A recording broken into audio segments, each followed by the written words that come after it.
Morning, Emma. How are you? I'm good, thanks. Yeah, good to be back.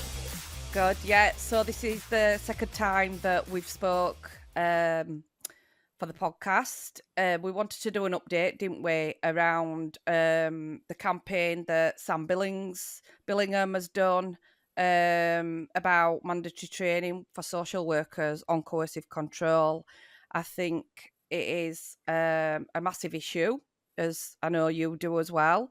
Mhm. The It's unbelievable the lack of training that social workers get in this field, considering how well, what's the percentage, Emma, on social workers dealing with domestic abuse and coercive controlling cases? I would say it's for a large majority of cases that for either predominantly domestic violence or there's potentially other issues, but there's coercive control as part of it. So it's going to be a sizable majority of cases that social workers deal with.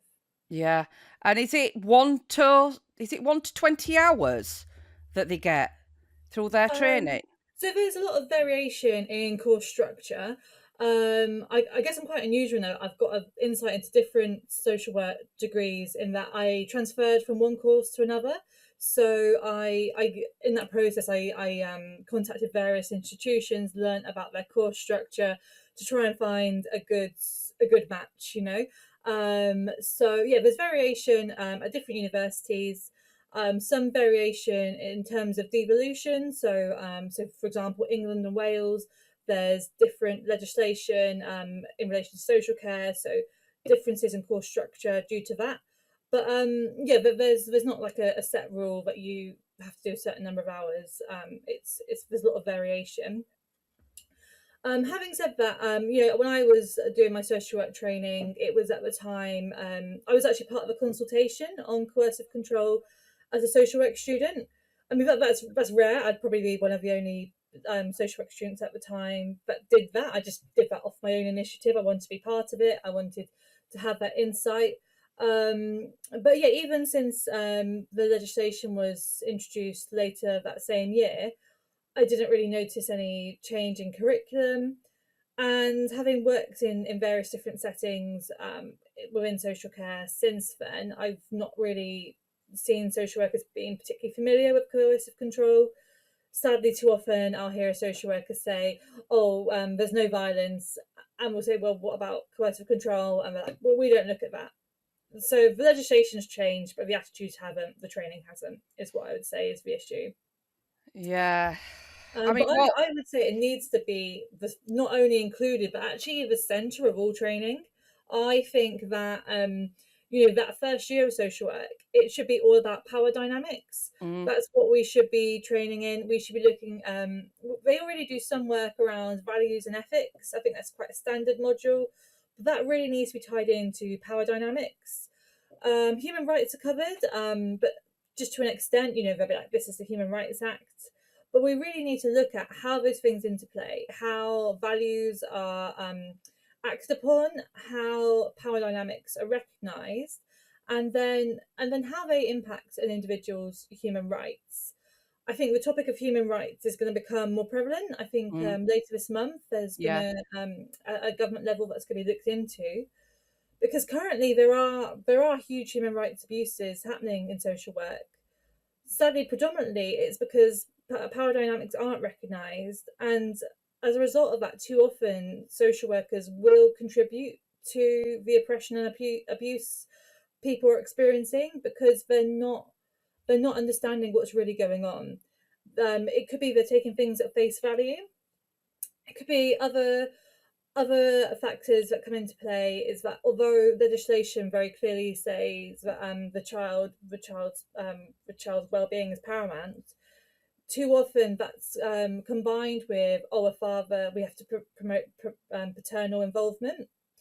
So there's a lot of literature published around the fact that mothers often be scrutinised and scrutinised quite heavily, Hmm. whereas in contrast, there's a view that any paternal involvement is a positive. But that's not always the case, and there are some fathers that have a very bad experience, and wrongly so. Sometimes that pattern doesn't occur, but in a vast majority of cases, it does occur. Yeah. So male violence against women, male neglect is often ignored, and as a result of ignoring that, there's a huge problem in that we're failing children, we're failing families, we're putting mothers and children at risk. So coercive control, it needs to be central to a social work curriculum. Without it, without understanding the power dynamics that exist, we will fail families. We need to look at an individual level, so from a person-centered perspective, or kind of interpersonal power dynamics, but also at a systems-based level, the oppression they face in day-to-day life, and also how that dynamic with the social worker, that power dynamic, what, you know, how that impacts the individual, and then the social worker's own power dynamics within their team, you know, what their line managers are telling them, how that impacts cases. We need to look at it holistically, and Yeah. now's the time to do that. You know, it's the month of November. Historically, that's always been a time of remembrance. You know, in Mexico, you know, they celebrate Dia de Muertos, but I don't know if that's pronounced correctly. Day of the Dead. We've got Armistice Day. Don't ask me, I won't know that. I would not know that. You know, we've got Armistice Day that was recognised, in, you know, Remembrance Day. You know, within social work, one of the modules I studied was on loss, and you know, it was recognising loss through bereavement, but also more abstract losses through trauma, through oppression. Again, that was just an elective module I did, but again, that needs to be central to the social work curriculum because children are dying. And you know, last month was 10 years since the Yeah. death of Claire Foshel's children. Yeah. Um, I was at the concert. I know yeah, you messaged me, didn't you, and yeah. said, you know, this is amazing that what Claire's done for this concert and stuff. And Mhm. yeah, I was actually there. And Yeah, then she had a visual at the town hall in Barnsley where we live. yeah, But she actually went down to Parliament on Tuesday to yeah, hand yeah. the 10,000 signatures to number 10. Mhm, mhm, Um, so that's a massive milestone for Claire on mhm, the 10th year anniversary of the death of her boys. I'm meeting her soon for some lunch to have a catch up and stuff. She's so brave yeah, to oh, keep yeah, doing so what she's brave. doing, and we need to use that as I certainly did when I was going through it. I reached out to Claire, um, probably about 5 6 years. Well, it was longer. I think it might have been about 7 years ago, when I was going through the family court system. So Mhm, obviously living in Barnsley and Claire being from Barnsley as well, mhm, I knew about Claire's case, mhm, because it touched the hearts of everybody in Barnsley. It were just horrendous, mhm, mhm, what happened to Claire.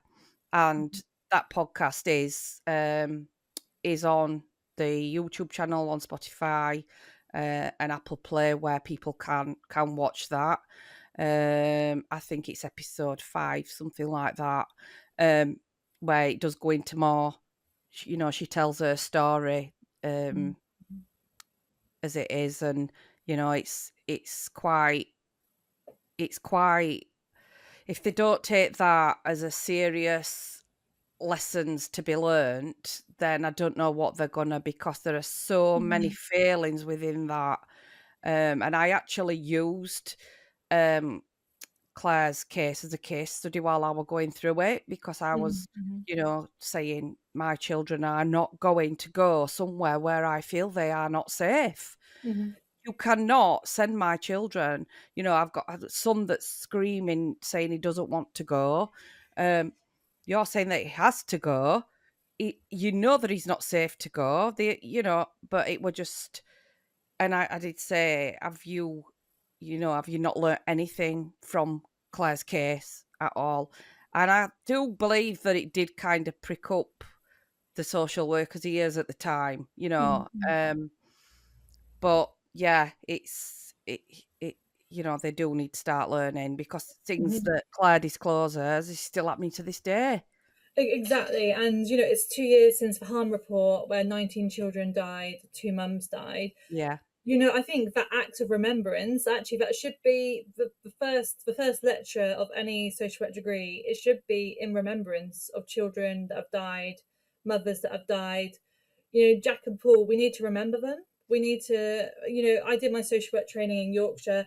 There's so many social work training providers in the area. There's 4 or 5 universities. They all need to, remember children that have died in their communities. Mm-hmm.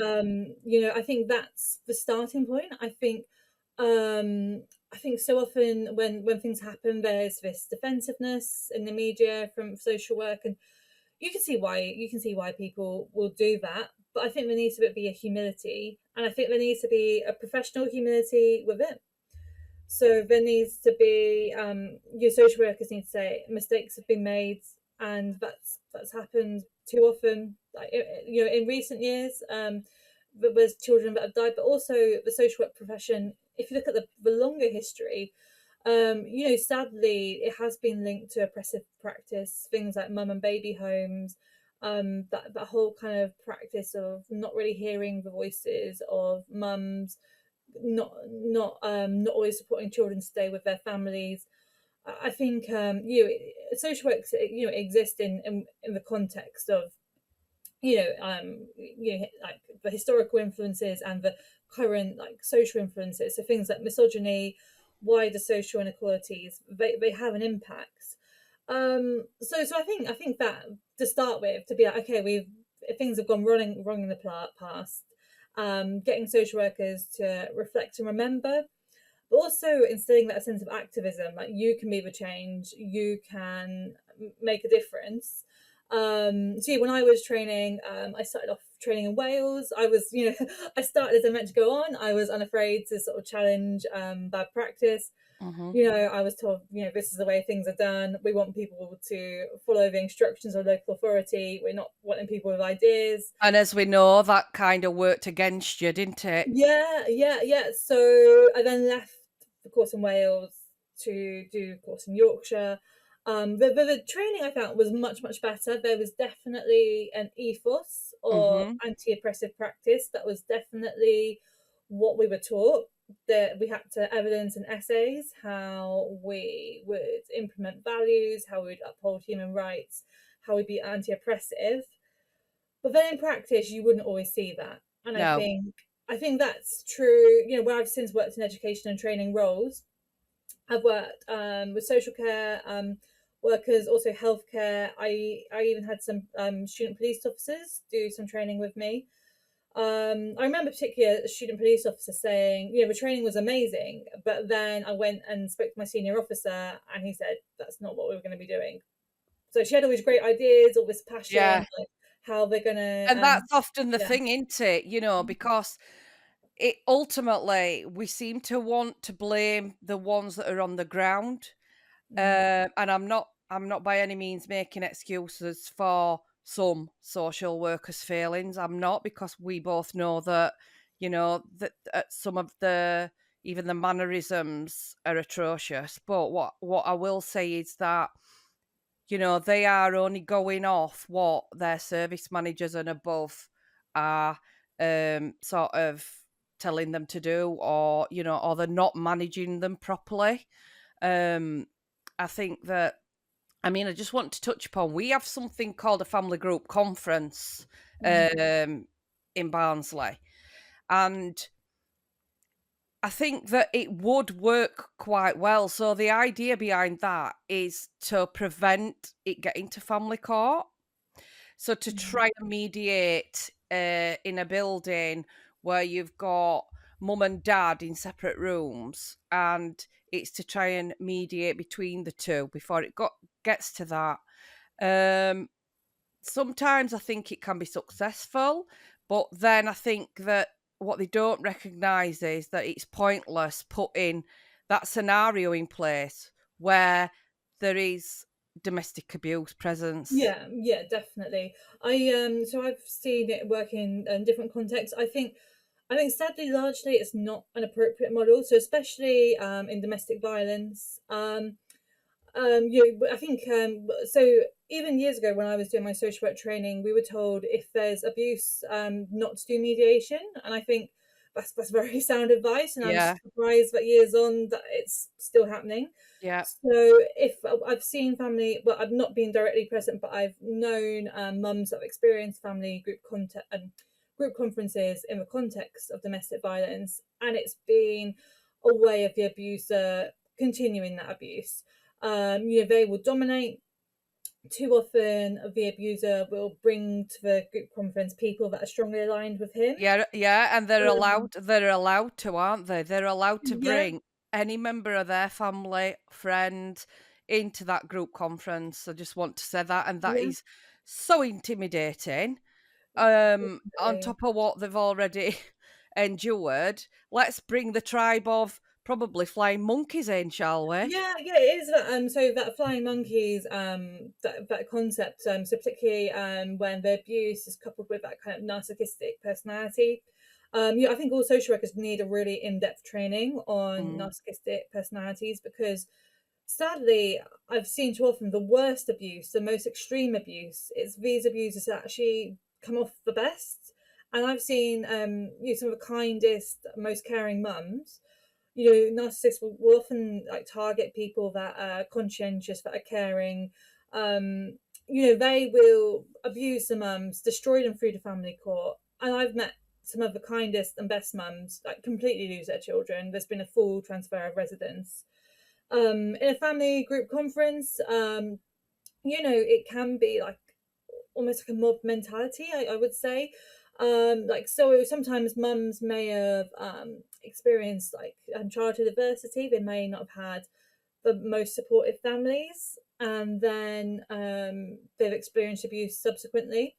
So I've seen it at a child protection level rather than a family group conference, but I'd imagine it's a similar dynamic. In a child protection meeting, mm, the concerns were that the mum had experienced childhood neglect from her own mother, in addition to domestic violence.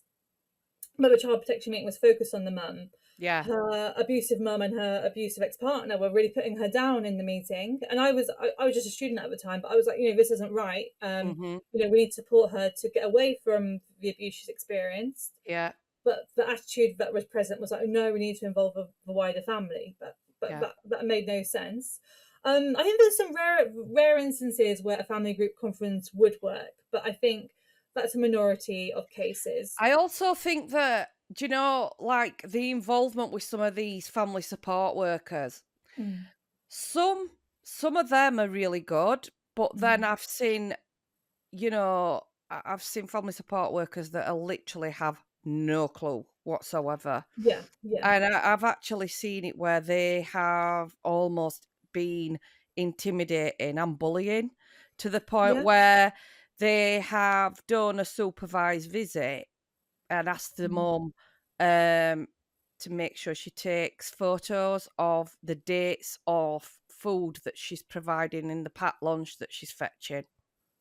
that's just not appropriate. That's just not. Um, yeah, it's just like, yeah. I, so yeah, Yeah, and to the I think point it's where, to yeah. also to the point, I just want to say this one as well. So it was a case of she um she was accused of overfeeding, right? Mm, And the little boy was apparently going home and being sick. Now, she had 2 hours contact in this session. Um, how can you overfeed a child in that session? And particularly when that session's being supervised? mm. I don't understand that. It is concerning, and it's not rare for some really like just outrageous things to be put forward. And I think it's something we touched on last time. There aren't enough safeguards within social work to prevent bad practice. There's a mindset of scrutinizing families, but sadly, when there's bad practice reported, that families are absolutely powerless. And they'll be scared to raise concerns because of that power dynamic. These people have the ability to take my children. Hmm. But yeah, things like that's entirely oppressive. And also illogical as well. I think often there will be really illogical concerns raised. Something that's happened, I've seen it happen very frequently, sadly.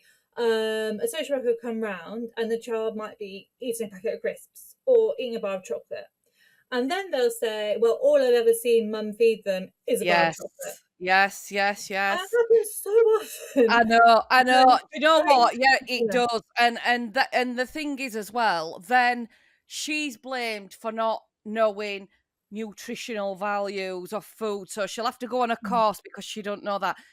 Literally, like she wants to buy her child a treat because mm, she sees him twice a week. mm, That's all mm, she wants to do. mm, What is wrong with that, buying a child a mm. bar of chocolate? But yet I've known it Yeah. where the perpetrator, who has got residency, is feeding the child bags of crisps for breakfast before school. That's documented at school. Mm, mm. That's overlooked. Yeah, yeah. I think too often, like the current practice is that social workers can effectively make any narrative, but there's really no safeguards in place.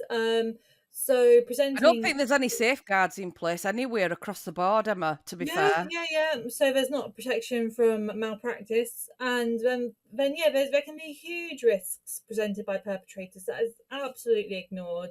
So I knew a mum that brought forward, extremely serious domestic abuse, like catalogued over years. There was so much evidence. Then at court, what so often happens, a psychologist was paid to provide a diagnosis of mum, and because of that, to say, they diagnose like parental alienation, which isn't a diagnosis in itself, which is a whole other issue. So Mhm. I saw it literally in black and white saying, due to this diagnosis, mum is unreliable, so her disclosures can be ignored. All disclosures, like 10 years worth of severe domestic violence and child abuse, was all ignored, and the father got full transfer of residence. um and this isn't rare, No, and it's like I said, not. sadly, too often it's often some of the kindest and best mums that are targeted. I know a disproportionate number of nurses that have been targeted, and these are caring people, competent people, that then get targeted through the family courts. Yeah. So It we it need to it it we need to it address. is it is, it's shocking, isn't it? And Mm, the thing is, it's like we keep saying, the thing that they prey on is the woman's mental health. mm, Um, and how can it be that you've got social workers that can be getting it so wrong? That Section 7 report or Section 47 report goes in front of a judge that they deem as gospel because it's come from local authorities. yeah, yeah. You're there thinking, when I read my Section 7 report, Emma, Mm, I I was just sat with my jaw wide open thinking, are mm. they actually, is this actually me and my Yeah, kids? yeah, yeah, yeah. I Because would say that's they didn't minimal. even get they didn't even get my children's surnames right, Mm, the dates, their ages right. There were so many inaccuracies in it. mm, But mm, guess what? I couldn't mm. complain because it was in court proceedings. So Yeah, that then, because I couldn't raise the issues or complain about it, that went in front of a judge with all those inaccuracies. mhm. So there were literally nothing I could do to try and rectify the wrongdoing within that report before it hit the judge. Yeah, and it's horrific how common it is, that it's working in advocacy roles. It's almost like I've never seen a report without inaccuracies. I mean, there is the fact that I'm working in advocacy, the fact that someone's come to me for needing support, that would say that there's issues in that case anyway. Mm, They wouldn't come to ask for advocacy if they felt the social worker was listening and supporting them. However, saying that, it is so common, and people with inaccuracies in social work reports, they will refuse to change them. Even I've known people that have spent thousands on solicitors trying to get false information changed, and they still don't. yeah. It's very difficult. There's been a report out recently, saying that the quality of data presented to family courts is poor, and there's very little follow up. Yeah, and people can own that information alone. You can only imagine the sheer destruction that can lead to. Yeah. Um, like I say, it's a human rights. It really is a human rights crisis. They're breaching human rights continuously, and we're just all sat back letting it happen. And Absolutely, this is why we need to keep, this is why I wanted to create this platform for victim survivors and professionals to be able to speak out, because they are breaching so many human rights all the time, and it's as yeah. though nobody can do anything about it. Um, Yeah, it's true, and I think it's an issue, particularly in the case of domestic abuse, but also, more widely, parents with disabilities or parents of children with disabilities. That's another area in which human rights are widely breached. And just more generally, like social disadvantage, families living in poverty that are kind of approaching social care due to needing help with resources. mm, Often that can lead to quite negative outcomes for families, then facing disproportionate scrutiny. And it is disproportionate scrutiny. Things like looking at a kid's packed lunch, that would have never have happened unless they were put under that lens of scrutiny. Is that scrutiny appropriate? I don't think it is. I think, especially cases like that, we have social workers looking at issues that are beyond their qualification. So issues around health, issues around like physical abilities. We should yeah, be getting health teams, occupational therapists, mental health workers in. I think it's a big problem. So what you said about mental health, social workers often make assertions around mental health, which are their opinion. They're not a yeah, diagnosis. Yeah. And then that then snowballs down the line, and they'll say, particularly where if you look at child protection, that first part of a meeting is confidential. Families don't know what's being said, so if there's false information that's presented, they can't correct it, and then professionals will often make decisions based on that information.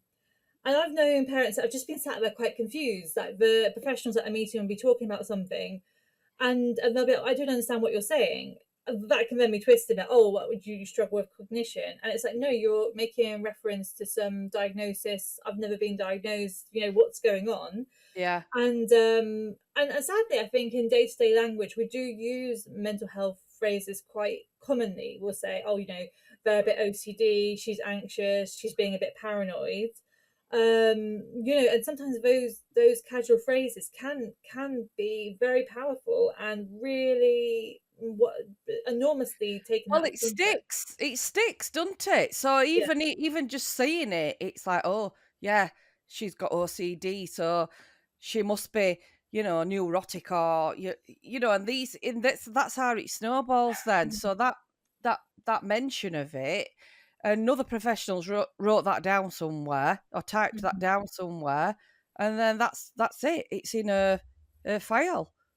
Yeah, no, there's some really interesting research. So there's a charity local to me, and the founder, her name's Nikki Alfonso, and she did a really amazing master's degree study, and she called it paper tigers.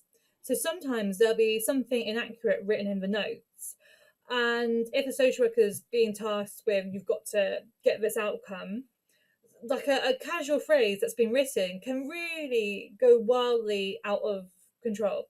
Yeah, So, an example, in the case of domestic violence, mum reported threats being made.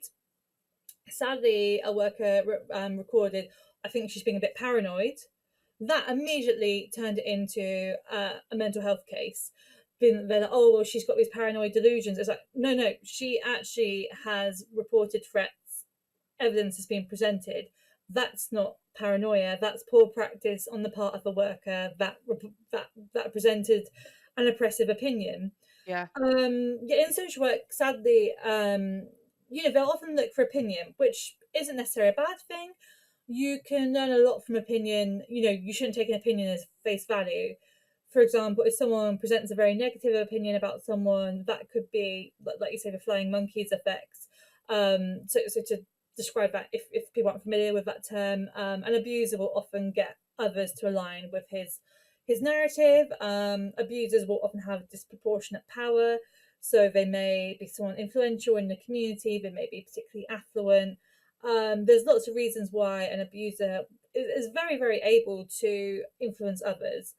So a social worker Well, potentially, it's yeah, basically to get as many people on board to turn against you, basically, isn't it? yeah, So that definitely, they use their abusive narcissistic traits to, and they use it to basically, they're so manipulative in the way that they do it, aren't they? That before you know it, you've got a whole bloody team of so-called friends that you thought were your dear friends that have yeah, actually turned against you, and yeah, that has a massive impact on you as well.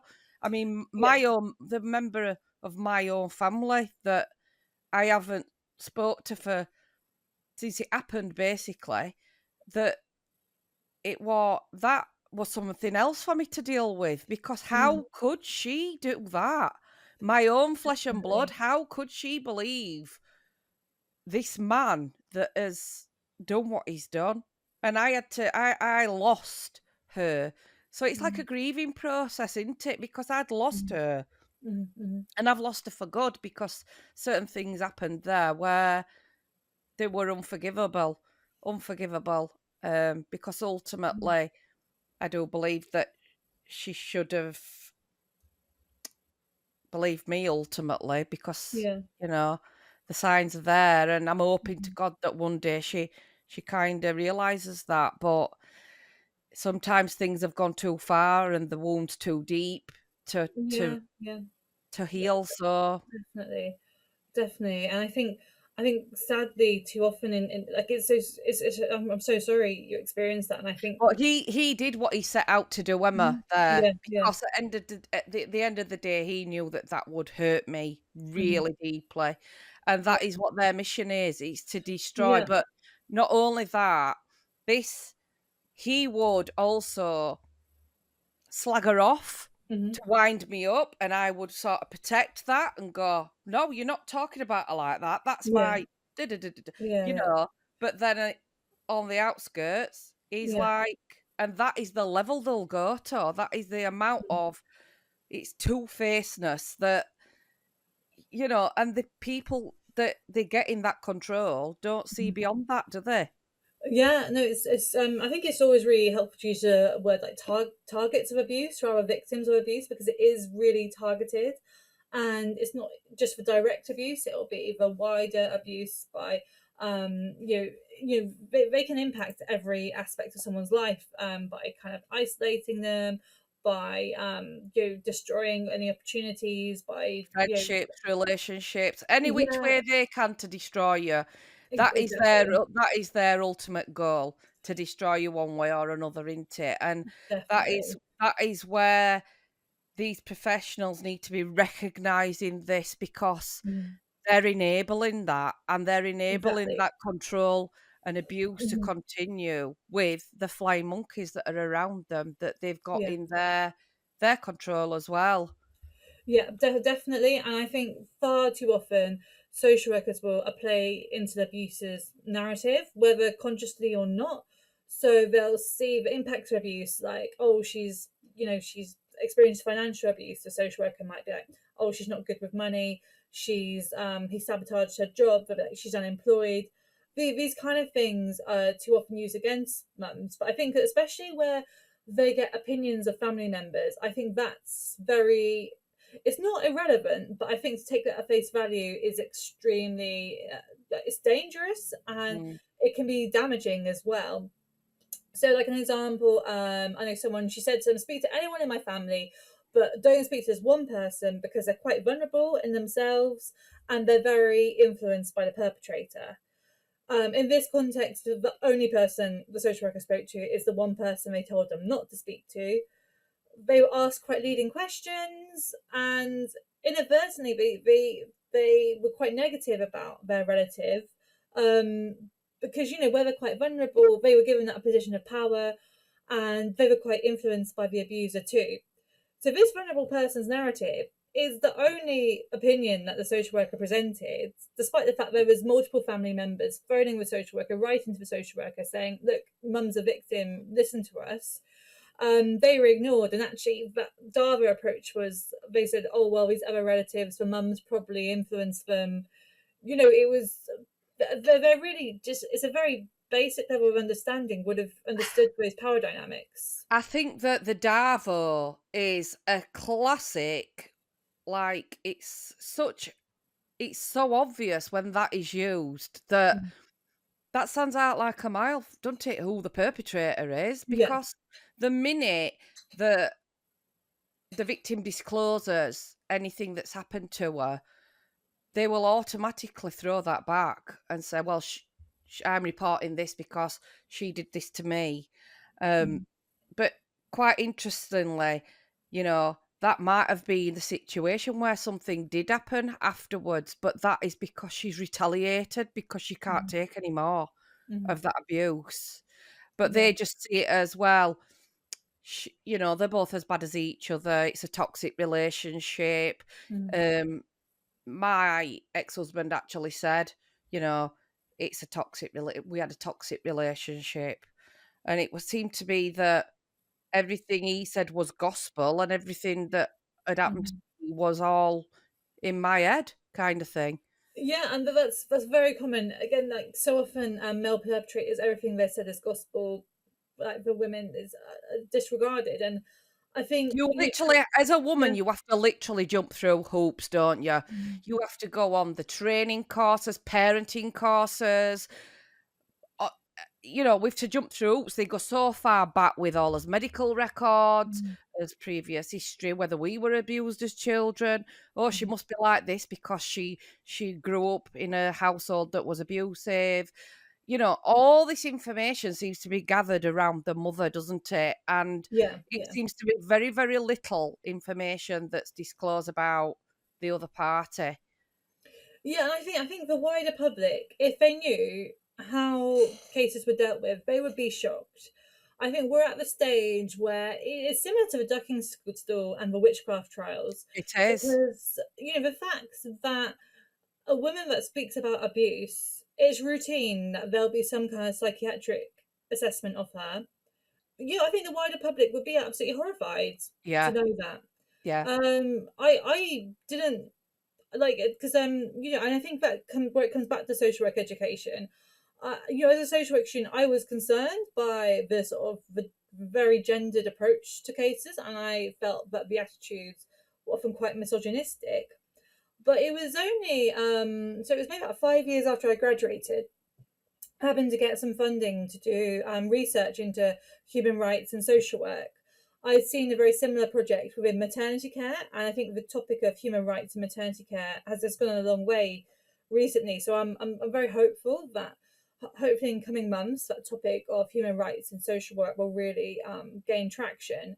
Mm. I knew a lot about prejudice, and I perceived the main issue in social work was prejudice. I saw mums, particularly if they weren't affluent, if they had difficulties with housing, with poverty, they faced a lot of prejudice. But the first time my mum said to me, I reported abuse, they sided with a perpetrator, transferred kids to him, I was beyond horrified, and I did not know that happened until quite a long way after I graduated. So I think even within social work, I think some people don't know the full extent of what goes on. But again, I think there's that ingrained misogyny, and also as well, I think there's a tendency. I think statistics show about 90% of people have inherently misogynistic views, and about 80% will routinely follow authority.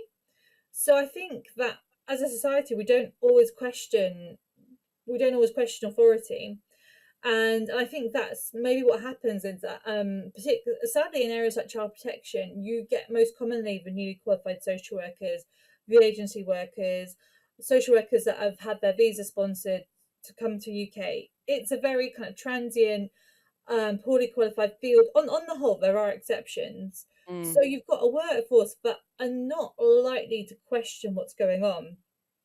So again, social workers will have to, they're educated on anti-oppressive practice.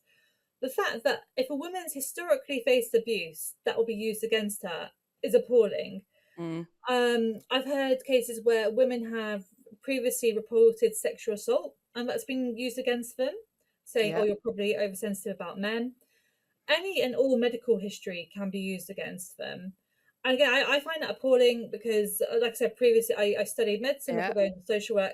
That's very rare. Like social workers on the whole won't have a lot of knowledge about healthcare, even about biology. I really hate it when social workers say, "Oh, the mum got herself pregnant." She did not get herself pregnant. Like that's biologically impossible.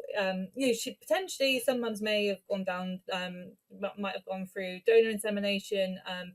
For, but even in that case, that's the wrong verb, and that's not Yeah. what they're referring to. There's very oppressive attitudes. Inferences will routinely be made about mental health, about physical health. If I'm advocating for a family, I will say, if you've got concerns about her physical health and her ability to cope, you should be getting an occupational therapist in place. That should have happened long before child protection. Yeah. And Um, that's the key point there, Emma, because why don't they get the right support in place from them there for prevention mhm. instead of, putting them straight under a bus basically and setting them up to fail? Definitely, and too often it's speculative concerns that are raised, so it's not like something's actually gone wrong. They may have so too often they would have come to the attention of social services through maybe raising issues around domestic abuse, asking support for a child with additional needs, and then very little into scrutiny, and it's almost criticism often say it's like that kind of crystal ball of this might happen, but it's very much too often it's projections based on stereotypes and prejudice, like, oh, she might not cope because others don't cope. It's very poor. In Community Care magazine recently, an actual child protection social worker raised those same concerns, and she seemed to be someone very dedicated to her field. She seemed like a really experienced, a good child protection social worker. But even she was saying that so often she'll pick up cases where the thresholds have been abused. So this case should have never come to child protection. It's very vague concerns about, oh well, mum might struggle with her mental health because her child's got additional needs. There's been no diagnosis, no concerns raised previously, but then it can be very difficult to de-escalate down from a child protection meeting, because to do that, everyone in attendance has got to agree that they have no concerns, They and that's score it, don't they? They score it. yeah, and it can be fairly impossible to say like completely, oh, I'm absolutely confident that I have no concerns, because you can say to anyone in the population, Yeah. can you like entirely say with certainty you've got no concerns? It's very difficult to do. So I think it's too often misused, and you have families where there was really very little issues in the first place, but that pressure of being under constant scrutiny, that fear that you're going to have your child taken away, that can actually cause a deterioration in mental health in itself. Yeah. And I've even heard child protection chairs say, okay, well, it's established that you didn't have mental health problems at the start, but do you have them now? And then they say, well, often families do struggle with their mental health. So I think where there is an admission that the actual Well, social work processes can I cause that. think 90 odd percent of population have had issues with the mental health through certain periods of the life. It's as though we've still got this shame around it, you know. Mm. Yeah, What and I think why should that be something that goes against them? That should be on one hand, we've got services and organisations that are encouraging people to come forward, seek that Mhm. help, seek that support, and then you do, and then you're faced with what you're faced with. And I know mums that have been victims recently. Um, a young woman that's just give birth actually, and she she has struggled because she experienced rape and non-fatal strangulation from her abuser. It's not the one that she's gone on to have a child with, but you know, she daredn't even go to the doctor to say that she was struggling with her mental health Mhm. because of the fear that social care would get involved. Absolutely, and I think because I previously worked in that perinatal mental health field. Well, it's perinatal support broadly, but mental health was a big part of that. And that would be the number one fear, that mums would fear that if they disclose around their mental health, their children would be taken. There's been reports out about saying that, oh, some mums aren't aware they're struggling, that's why we don't reach out. I would say no, like categorically, the number one reason mums do not disclose is because of their mental health, and because of fears that their mental health even would be Mhm. used. So I almost feel guilty actually, because in that field I was given reassurance that yeah, no, it won't be an issue, and that was true. I've even known mums that have even had inpatient hospital admissions, and there was no social service involvement. So I remember going with someone to the mum and baby psychiatric unit. I felt so scared for her because I'd seen how social workers can approach maternal mental illness. I spoke to the consultant and I said, "How many mums here get their children removed?" And she said, "None of them." I was like, "What?" Like, you sat in a children's centre. So often I'd hear cases going to child protection because mum may potentially struggle with her mental health. Mm. But then in that setting, there'd be very severe mums with really severe mental illness, but they've got amazing support. They returned home with their babies. So, so what I've seen more recently, supporting families with family court involvement, is that they may have had postnatal mental illness. There was no social care involvement at the time. Years later, if they disclose domestic abuse, if social care become involved for another reason, I knew a mum who had a younger child with a disability. Her previous children, there had been no issues, despite the fact she'd experienced maternal postnatal mental illness. At that point, years down the line, the fact that they struggled historically is used against them. Yeah. Um, so sadly, it's becoming inherently oppressive too often, the way that anything and everything from the mum's past, although often none of it will be significant, it will be presented out of context to Yeah. sound significant. In 2010, the Daily Express did an article about saying how social workers are under pressure to present things out of context to fit a narrative. That's 14 years ago. It's still happening. Yeah. We need to change this. And I think what needs to happen in social work education, we need to look at power dynamics. We also, like I said, and we look at remembrance and be really um, honest and reflective and humble about where we failed. But there also needs to be this kind of culture of activism.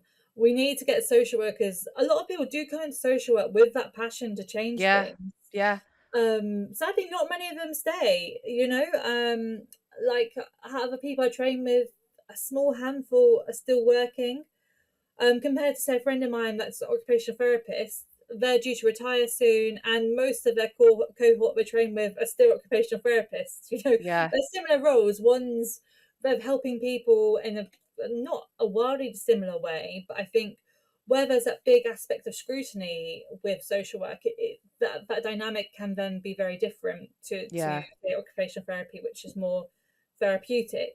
And I think as well, we need to have a narrative of reconciliation in social work. It was actually 8 years ago. The last time Trump was elected, 8 years ago, I was out in America, doing a research fellowship, looking at the child protection services there and child welfare provision. Things in America, even then 8 years ago, they were much worse than what's in the UK. And I'd be interested to see what's happened in those 8 years. I'd imagine it's not got much better. No. But there is a movement, though. There is a movement of engaging parents. There's parent advocates in the child welfare system, which we could really do it building that model here. I tried to do that. I kind of built a peer support model. It was good at a small local level, but there wasn't really that enthusiasm more widely as much as I tried to get that implemented. Yeah. There's also a movement within social work of social workers saying, actually, we have failed in the past. We have been oppressive. There was also a legal challenge by someone called Jack Weinstein, and he said about how too often social workers were like targeting women from ethnic minorities, women that were poor. It was basically not dissimilar to the slavery movement about how Black women in poverty were oppressed. He said that was happening now through child welfare services. And I think in the UK, we need to look at that legislation. You know, we need something like that here to prevent that prejudice. We need to um, build a reconciliation movement in social work and say, you know, we have got things wrong in the past. The first step in that needs to be looking at a family court and how it is destroying lives. Yeah, And yeah, I think collectively build that activism, get enthusiastic social workers that want to change, to kind of align the education, you to get really that kind of those critical thinking skills, so that social workers understand power dynamics, understand coercive control, yeah, and 100%.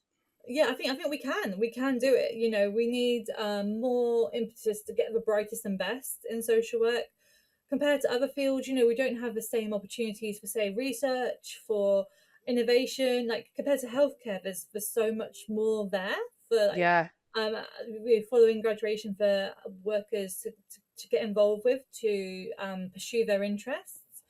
I think, you know, there's scope for potentially even realigning the social work curriculum. You know, there's debates in social work. Do we specialise and have adult and child social work? I think a generic holistic education is good, but we could yeah, maybe change that slightly and maybe have like a diploma level.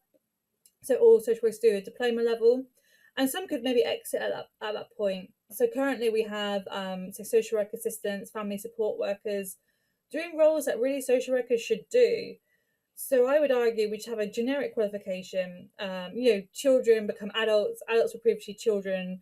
Children have parents. Adults have carers. It's good that they have a generic knowledge, but then after that initial diploma phase, you know, once it gets to level 6, to kind of that to maybe split across 2 years and have a really in-depth look at their field that they want to specialize in. So whether it's children, whether it's adults, but also subspecialities. So say like domestic violence workers, disability practitioners.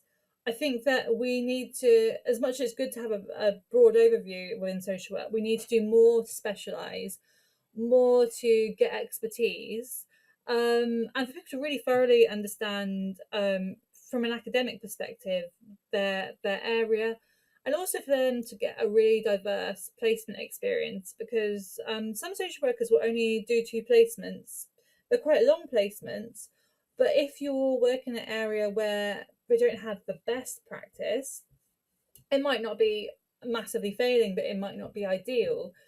You don't have much to compare it with. And again, I think comparing social work to healthcare is quite a good comparison, because, you know, although systems in healthcare are far from perfect, I think things are a lot better in terms of the structure of education, also in terms of a provision for raising concerns. You know, they've got freedom to speak up guardians, they've got PALs that listen to patient concerns. I The think process is we've there. yeah, I think we've spoke about that with the schools and getting the education into to younger generation. It Mhm. definitely is something that we need to follow up on and campaign about and things, because ultimately they are the future, aren't they? And they're going to break the cycle. Yeah, So we yeah, need to. But I think that will be for another episode. yeah, and I think we've got to. If it's an area that needs campaigning, we've got to There's be the a change. there's a We've got lot to be of the change. there's a lot of campaigning that we still need to be doing to get this out there, but we've just got to keep going with this, all of us, as a Mhm. collaborative force, and keep Yeah. getting victim survivors and professionals Mhm. to get their voices heard, basically. But we'll end this discussion here for today. It's Yeah. been lovely speaking to you again. Yeah. Uh, Me and Emma do speak in between podcasts, so we update on things and keep in touch. So we will be following up on this discussion. If Mhm. anybody else wants to um, keep following what we discuss on all the podcasts, then please you can follow us on YouTube, Spotify, and Apple Play. And thank you for watching.